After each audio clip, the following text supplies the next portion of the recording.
Basically, I was grieving the loss of that marriage, and it was a very, very difficult time. I started writing songs during this period, and I'm from the US, so I was in Berlin kind of sending these songs to my family, and they were really sad. And I remember I was talking on the phone to my dad at one point, and he was like, "Well, sweetie, what are you looking forward to in the next few weeks?" And I was like, nothing, it's just so sad. And he's like, "Well, what about these songs that you've been writing? What has that been good?" And I was like, "Yeah, no, they've been like the best thing." And he's like, "Well, keep doing that." So I kept writing, and I was writing a new song every day and making a little music video to go with it to send to my family.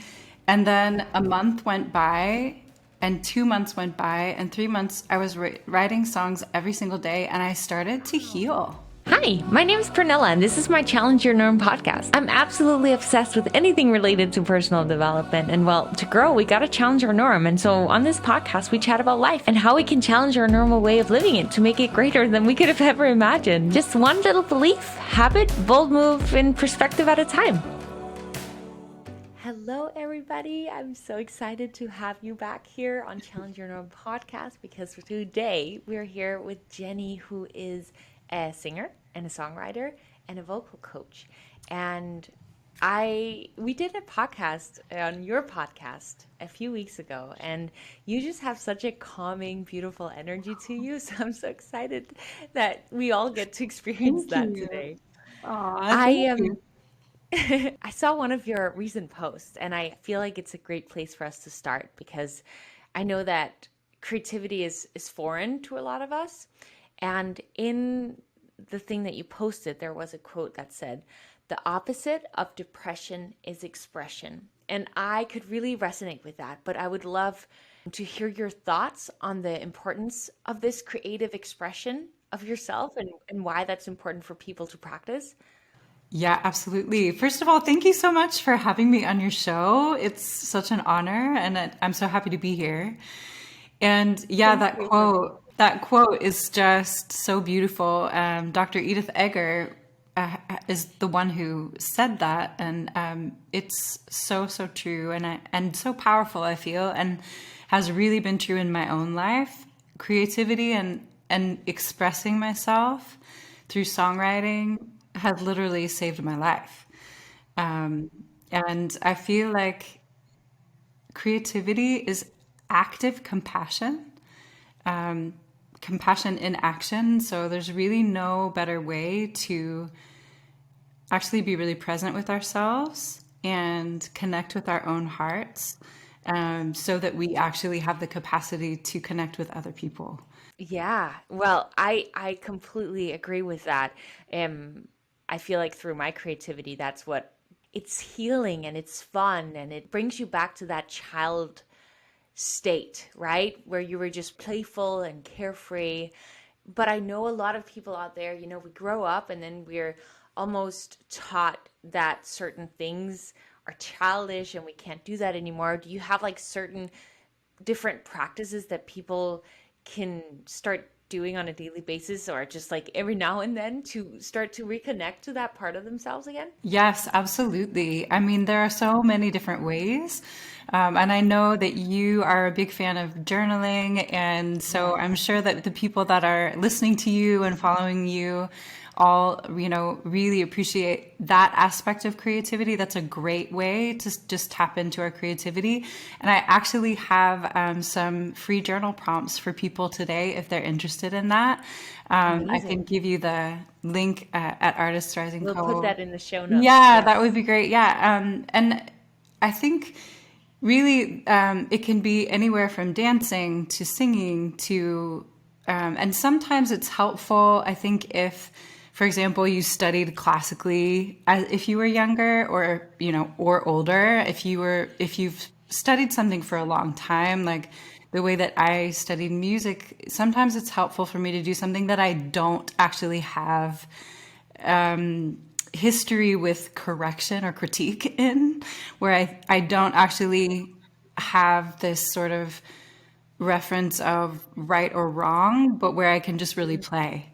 So if I paint, for example, I definitely have no reference for right or wrong when I do that. So that is something where I can fully be a child and there's no judgment. I have no expectation of myself that I'm going to be excellent at it from the get go. So I'm allowed to just sort of start as a beginner, have fun experimenting. And that's the kind of thing where I feel like we actually really have the best scenario for ourselves to just, really get the most out of creativity and the power and life force that spontaneous creativity can be. And I don't know if you've read the book The Artist's Way. Do you know that book by I have Julie read it. Taymor? Yes. I Yeah, love it. Yeah. so good. And Yeah. she recommends, doing morning pages, which are three long form pages by hand, sort of speed of thought as fast as you can, just to kind of get them out, kind of to do a little thought download. And I feel like that is really helpful in terms of starting to just express, just pour out your heart, that can just be a really great way to get started and to start a practice if you've never done that before. I completely agree. And it's about overcoming that initial struggle or thoughts of like, I don't want to do this. This doesn't make sense. Nothing right is coming out because it's once you pass that point that the creativity starts. It's almost like when you're trying to meditate. It's like, but the thoughts keep popping in, but that's when you have to stick to it and keep doing it. And then eventually, slowly, little by little, you get better at it, right? Yeah. So that's actually such incredible advice. What I also love that you said was how you gotta do things where you don't have any rules with how it needs to look and be, because that can often distract us and almost get us from the opposite of wanting to be creative and free and childlike. I can resonate that when it comes to my dancing. Like I always loved dancing as a kid, creating, like I would make up my own dances. I would always, I mean, I would do that everywhere I could. I always do it, like every day I would do it. And then as I got older and we would start taking dance classes and like more technique and like ways that you had to do it, the more rules that became attached to it. And then especially when I came to LA and I had to go on jobs where, then it's even more specific and you have to almost be a robot dancing, right? For a lot of it and really fit into this box, it became less and less and less fun for me because I had to follow all of these rules. And so what I do today when I'm creating these videos, it's like, once again, I'm away from the rules that I have to practice because it's my own content. I can kind of do what I want. It's more fun. But the funny thing is that then when I started taking YouTube courses as to how I can make my videos better and how to keep people's attention and how to like retention and all these like new techniques that are within the video world of how to get people's attention and make the videos better. It almost last year I was doing a lot of that and some of the joy went away. And slowly this year I'm going back to where I started and just doing me, and it's the fun is coming more back again. So I can really resonate with that, so thank you. I just didn't think about it in the way that you explained it, so that was really beautiful. Oh, yeah. And it's interesting what you said. A couple things came to mind. I think it's so important, this balance. And that is something that I didn't realize as I was going to conservatory, for example. Like, I was so focused on learning the technical, which of course you've got to whenever you're wanting to be excellent at something, it's necessary. Yes. But now what I tell all my students, if they're wanting to pursue, opera or whatever and do that route, that it's so important to balance improvisation and play. You have to actually really actively cultivate your creativity in whatever realm you actually really want to become excellent at. And that's actually why I started Artists Rising in the first place, was because I really realized through my own story and personal experience that I really wished that I also would have known how to cultivate my own creativity and how to cultivate the psychological realm, like the mental mindset piece, the spiritual, the emotional, all of those things as well, because all of those parts are so integral to success in whatever you want to pursue. You've got to have that combination in order to really be sustainably successful long term, you know? Yeah, absolutely. You share also on your everywhere where you post and share about mind management, what you were kind of talking about right now. And I would love for you to share more about that. I know a lot of listeners, as we all are, myself included, deal with all these different emotions, and sometimes we don't know how to deal with them, like anxiety and depression or anger or all these negative emotions that we've never been taught on how to handle and deal with. What do you recommend? Yeah, it's such an important topic, right? Because, you know, our belief about something is what enables us to actually go do the thing or not. And I, you know, I whether you believe in God or not, I mean, I definitely do, but it's like we have this free will and we want to be connected and feel aligned, like our best selves. And so yeah, it's like the universe is not going to go against our free will. So whatever we believe is possible is then it's like our limitation or barrier. And you know that feeling when when you have a vision, you catch a vision for what's possible for you, and then you start to take a step towards it, and that capacity is like the most electric, joyful thing, right? And Yeah. then in the opposite way, when we somehow get discouraged or we can't actually see that vision and we don't believe that it's possible, then that misalignment or that inability to believe, it affects everything. And so our actions as a result then end up basically displaying what we believe is possible. And so it's absolutely, I think, the biggest piece in us being able to go after our dreams and create the kind of lives that we want to create. And so yeah, so I'm really into this topic, and I love just talking about the power of mindset and also the power of neuroplasticity and how we can actually, you know, change our brain. You know, years ago, well, not in the recent, like within the last, you know, 20 years, people still were saying, oh, well, after childhood, the brain is not plastic anymore. You can't actually change it. But it's really true. Like, we can change our brains and we can actually form new thoughts, rewire our non-conscious, our subconscious, and yeah, start to actually, in a way, create, not in a way, we can create actually new proteins so that we can believe that things are possible for us, you know? I want to know more about this. So let's say I right now am feeling depressed. I don't know where I want to go in my life. You know, the people around me are, it just seems like they don't understand me and I'm just confused.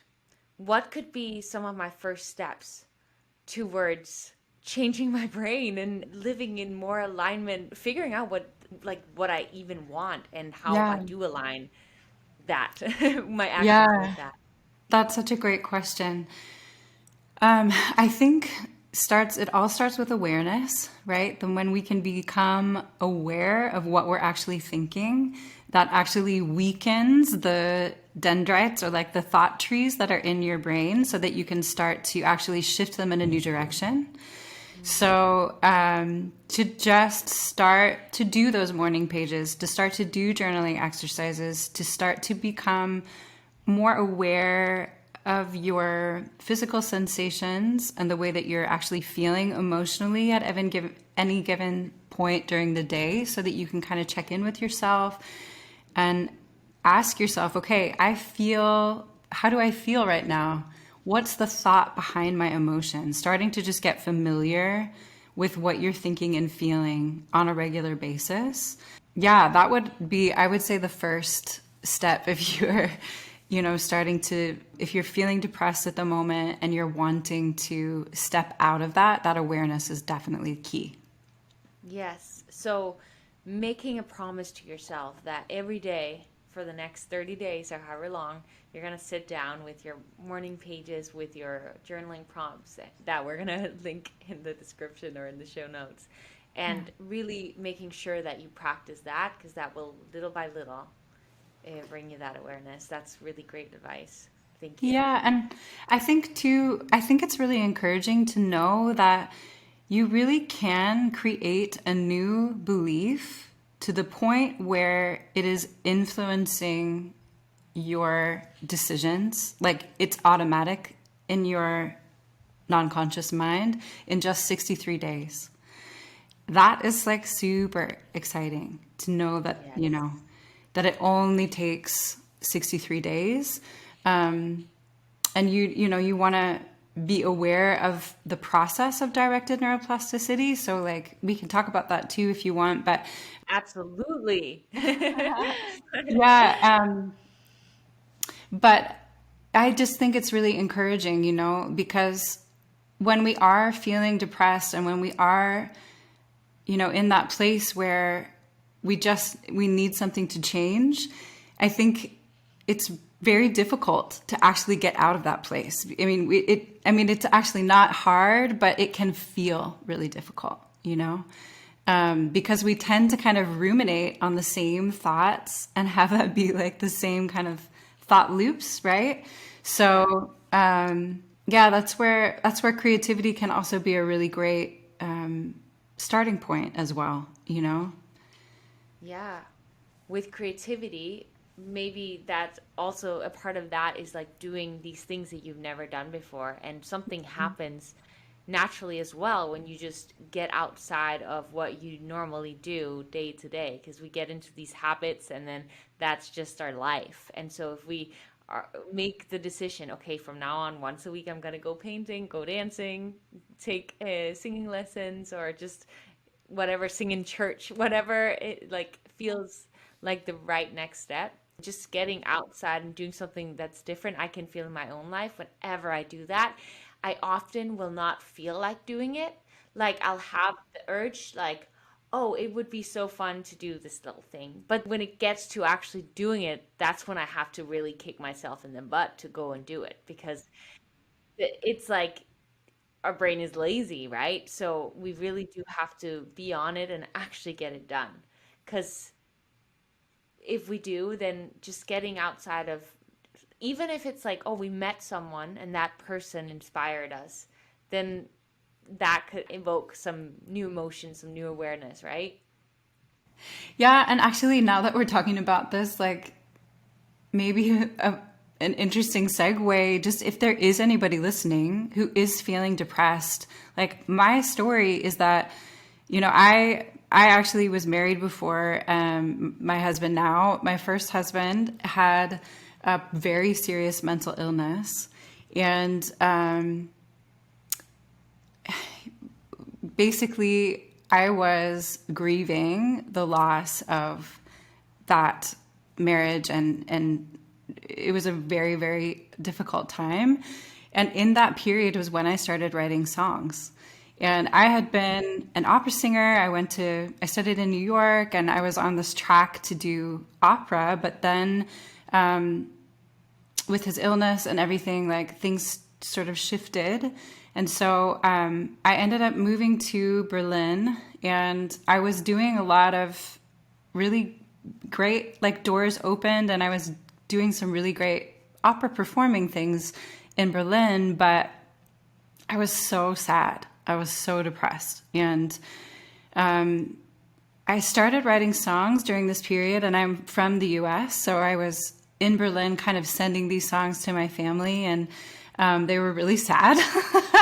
And I remember I was talking on the phone to my dad at one point, and he was like, "Well, sweetie, what are you looking forward to in the next few weeks?" And I was like, nothing, just so sad. And Yeah. he's like, well, what about these songs that you've been writing? What has that been good? And I was like, yeah, no, they've been like the best thing. And he's like, well, keep doing that. So I kept writing, and I was writing a new song every day and making a little music video to go with it to send to my family. And then a month went by, and 2 months went by, and 3 months. I was writing songs every single day, and I started to Wow. heal. I started to Wow. like, I just got shivers. it was just so powerful. It was like the best distraction. I was able to literally put all of my emotions, literally that quote, I was literally able to express my way to healing and freedom. And after 6 months of writing every single day, I was like, this is the most fun I've had in since I can remember. And so I was like, I'm going to make this a project. So I called it Jenny Rebecca's Song Diary. And then after a year, I ended up writing 400 some songs, each with its own little music video. I had all my friends in Berlin like join me making the videos, like in the grocery store, in cafes, in the bathtub, riding bikes on the street. It was so much fun. And I realized, wow, like I need to do this as a career. Like this is more fun than I've ever had. But that was really absolutely transformational time. I didn't even know something like that was possible. But it just poured out of me. And the thing is, it's possible for anyone, to do that in any capacity with creativity, especially when we don't have these barriers around it about what it should be, right? Or judging, that we can just literally play and express and explore and discover. And it's so life-giving. It's like liquid love. Like it's so electric, that energy, like you would think that I would run out of ideas. Like I would have thought, okay, after a week of songwriting, like there's no way. But honestly, it's so addictive because creativity is never ending. It's like you go to a cabin in the woods and like the faucet hasn't been turned on in a while. And so first it's like drip, drip, drip. But then it's like this flood of water that like just doesn't end. It's like this beautiful current of life. Yes. Wow. Thank you for sharing that. That was amazing. Wow. And as you're speaking, especially this last part, I can just resonate with so much with the videos that I'm creating. It's like once you get the ball rolling, the ideas are literally endless. And it does bring you so much joy and light within your soul. It's so powerful. I'm so grateful that you're sharing this, because I really think that a lot of the people listening can either resonate or are willing to give this a try because it just does. It brings and respect that you did that. It's a challenge when you're in that low state to get yourself to first of all be consistent with anything, but also yeah, just get creative because it's very easy to just lay in bed in those situations, right? Yeah, honestly, like it became something that I craved, and it became almost a spiritual practice. Yes. What you were mentioning earlier at the beginning, something about it made me, I don't know if you actually said it or if I just thought about it, but something about meditation or being in this non judgmental space that really is, yeah, it is something that feels like you're meeting the divine, right? And so Mm, it was something that I knew was like nourishing me. yeah. Yeah. I can relate to that. I feel when I'm in that space, it's like I'm connected to some sort of higher power. The ideas that I get when I'm in that space definitely don't feel like they're coming from me. Like they feel like they're coming from somewhere else. Because yeah, when you're in that space, it's like you're in a bubble of light. Is kind of how I would describe it. It does take a while to get into that bubble, like you were talking about, being in the woods with the dripping water. Yeah. It's like you have to break into it, and that does take you taking the initiative, Yeah. and not just like once or twice. Like you have to do it. And for the people who out there, I feel like someone is low right now and needs to hear this. I think that's why Yeah. our conversation somehow ended up going this direction. I think someone out there needs to hear this today. That's what I'm thinking is the reason Yeah. that's why we're talking about this. But if someone is in that low state, that they remind themselves that they have this one life. And so they really need to take it seriously. They need to take that initiative because the light that's waiting for them on the other side is far more beautiful and powerful and exciting than they can even fathom at this moment of their life. So I really, if you're listening, like do something right now that will assure that you're going to do that. I don't know if that means getting an accountability partner. It means signing up, like paying money to enter and some sort of activity, like whatever it is to make sure that do it and you commit, like in a way where you can't tomorrow decide not to do it. Because if you have the urge to do something right now, there's a reason for that. It's because of those unknown, exciting possibilities that are waiting. We don't know what those are until we take action. When I started my YouTube channel, it was the same. I was in the woods, which I feel like hikes in the woods, there's something about nature that gives you that same connection to a higher power. Every time I was there, I was like, you start a YouTube channel. And it made no sense to me at the time. Like, I wasn't even watching YouTube. Like, I didn't understand that world. But it was like, okay, well, and I ended up listening to it and stayed consistent, obviously, with where I fell off and then came back. And today, that's why I get to do what I do today. That's because of my YouTube channel. And it has brought me the most excitement, joy that like you were talking about for your career. You were like, wow, I have to do this for a career because it's so much fun. That's how I feel about the videos that I'm creating. So for anyone listening, like you gotta just listen to that inner gut feeling that's telling you Yeah. to take action. Yeah. Julia Cameron talks about it as like, as if you're a cat and you see something glittery and you just need to like follow it, Yes. you know? Oh, that's so good. Yeah. That's exactly it. Yeah. It's just you need to follow the glitter, follow that shiny thing that feels like it's calling you. Yeah. Absolutely. Oh, that's a good for anyone like that glitter. It can be an email where like something is said and you need to reach back out, or you see a post on social media and you need to follow it, or it's just like a little voice in your head that like pops up and you're like, wait, what? That makes no sense. Yeah. Like it's those little things, right? Yeah, absolutely. Yeah. Follow the glitter, guys. Oh, I love that. I know that anyone listening would love to hear more about you. I know you've done, actually, just did a musical neuroplasticity workshop. Would you Yeah. mind sharing just a little bit on what you did there? Yeah, sure. So, And also, um, if anyone listening would want to do that in the future, like how they could get to be yeah. able to do that with you. Yeah, absolutely. Yeah. So the musical neuroplasticity workshop just started last week, and basically I've been obsessed with neuroplasticity ever since I first learned about it. I think there was a documentary and a book that came out probably 10 years ago called The Brain That Changes Itself. And I was so fascinated because in the documentary there's this 80-year-old man who becomes a concert pianist, and I was like, "Oh my gosh, this is so amazing." Like, anything's possible. We can do anything we want in our lives till the day we die, right?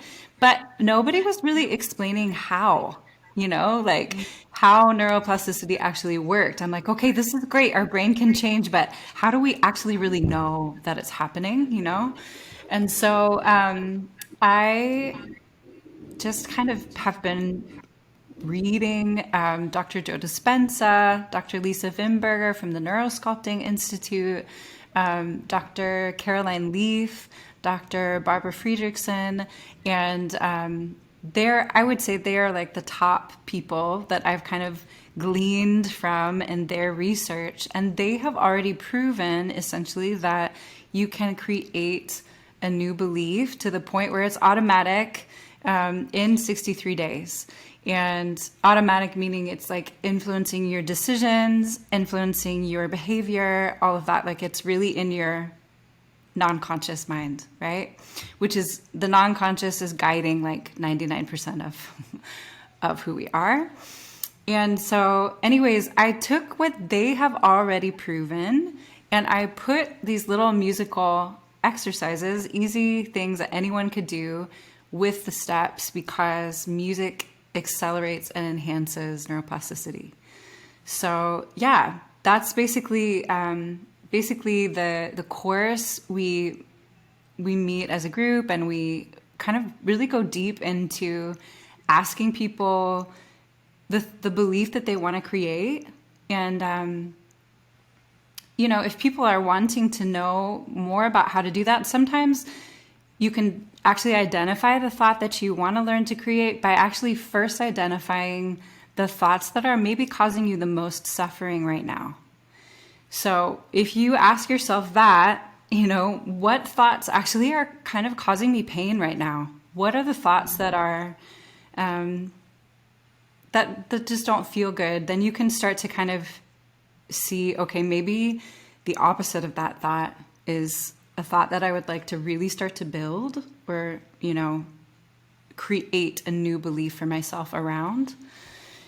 And then there are important days as far as the synapses in the brain are concerned. Day 4, day 7, day 11, day 14, 21, 42, and then 63. And so I made the class around meeting on those days specifically so that people have that accountability and we can kind of talk about the changes that feel like they're taking place in the brain. So yeah, if anyone's interested, send me a message and I'll put all your links obviously in the show notes. And if you have a link to the whatever, where should they message you? Should they sign up in the link or message you?